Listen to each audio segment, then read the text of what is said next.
Hello ladies and gentlemen, and welcome to another Irish Wristwatch production. My name is Brandon, and this is my review of Legend of Korra, Episode 5, Enemy at the Gates. The main plot of this episode focuses on Kuvira essentially waiting on Sue to allow her to basically take Zaofu into her essentially united Earth Kingdom. Kuvira makes a deal with Sue. You have 24 hours, or otherwise I'm coming at you with force. And there's a subplot throughout the episode that I'm not sure fits. It seems out of place, really, but basically we get some Asami love in this episode. But really what we have is Asami visiting her dad, essentially to personally tell him to stop contacting her, that kind of thing, because she's, ashamed of him because of all the stuff he did. He basically says, "You're the best thing I ever created," and how proud he was of her. And then eventually she decides to go back and play a game of Pai Sho. So it seems Asami is mending ways with her father, and it's a very interesting storyline, but it seems very out of place for an episode that is clearly very warlike. Within the episode's main plot, we learn about Kuvira, essentially, that Sue adopted Kuvira when Kuvira was 8. And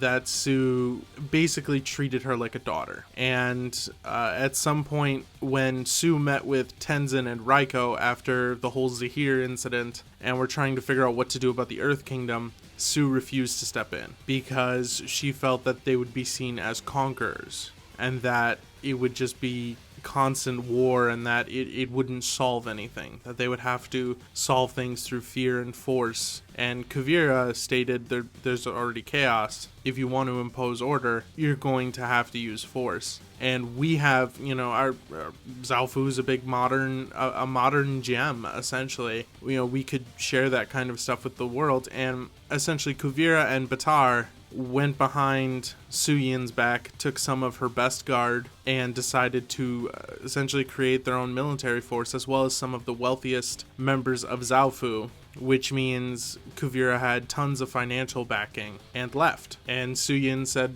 if you leave, you can't come back here. And that's why Su Yin and Kuvira and Batar have this weird thing going on, this grudge, this rift between them. We also have the whole thing within Kuvira's army with Bolin and Varric. So basically we find out that Varric was using the spirit vines to create a power source. And an accident essentially shows that it could be used as a giant spirit laser. And Kuvira wants that giant spirit laser, but Varric has all of a sudden grown a conscience and has decided, no, I'm done. I'm not doing this. We are not dealing with it. This is a powerful thing, and what you want to create is bad. Because when you think about it, Varric's inventions for the most part have been fairly harmless. I mean, movers and magnets and stuff like that.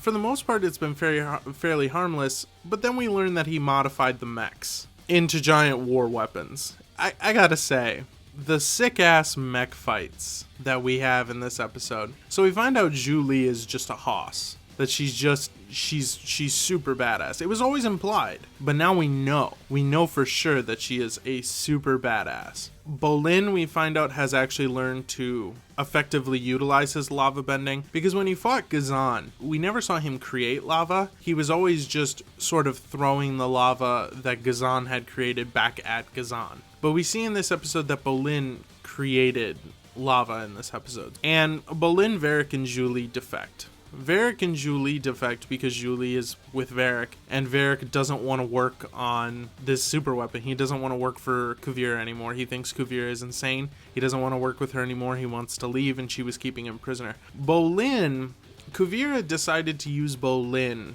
to try and convince Sue and the rest of Zaofu to come over to their side, because Sue always liked Bolin. Sue sees right through that, and it's obviously very clear that Bolin is not aware of the things Kuvira has done because Kuvira has been manipulating him. Bolin wants to believe that what he's doing is for the best, and I mean, you can't blame the guy.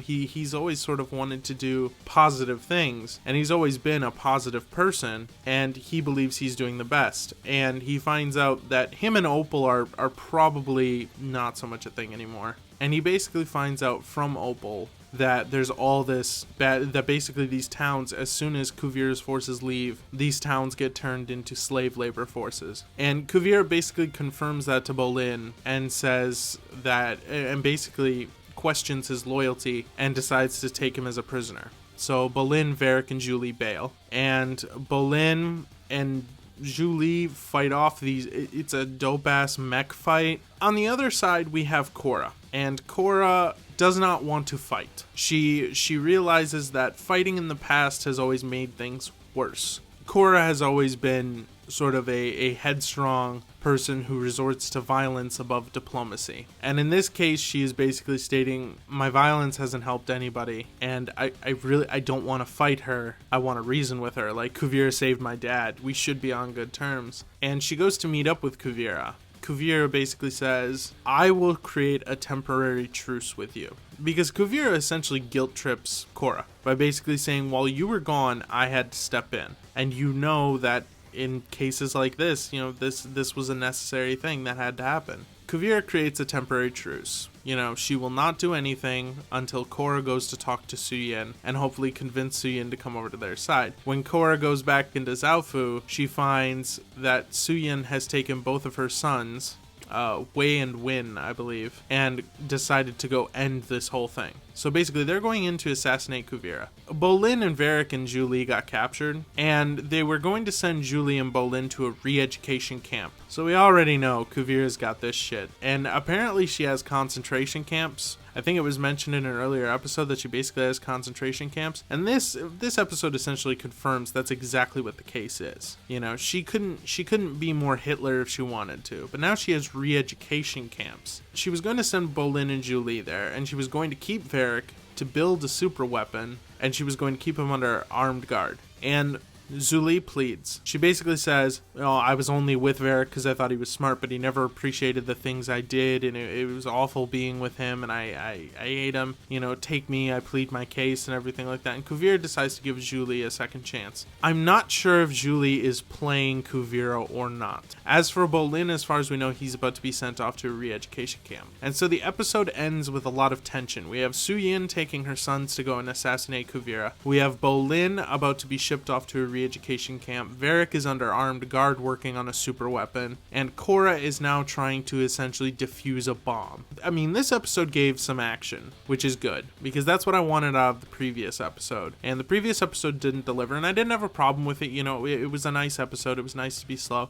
This episode gave me that dope-ass mech fight, and I'm hoping next episode we get to see some sick bending. That's what I'm hoping. We get to see some sick metal bending fights, because that would be super awesome. I mean, things are interesting, and I especially like the fact that Korra has developed into a character where she's really truly realizing that violence is not really the best course. In book 3, we got shades of that, right? We got shades of her trying to take a more peaceful angle. But in book 4, she seems to really be taking that angle. It's just funny to see her do that after she spent 3 years attempting to recuperate and figure out what was wrong with her. And now she's all better, basically, and she's still saying, I don't really want to fight. Things are looking good. Really excited for the next episode, as always. Thanks for watching. Take care.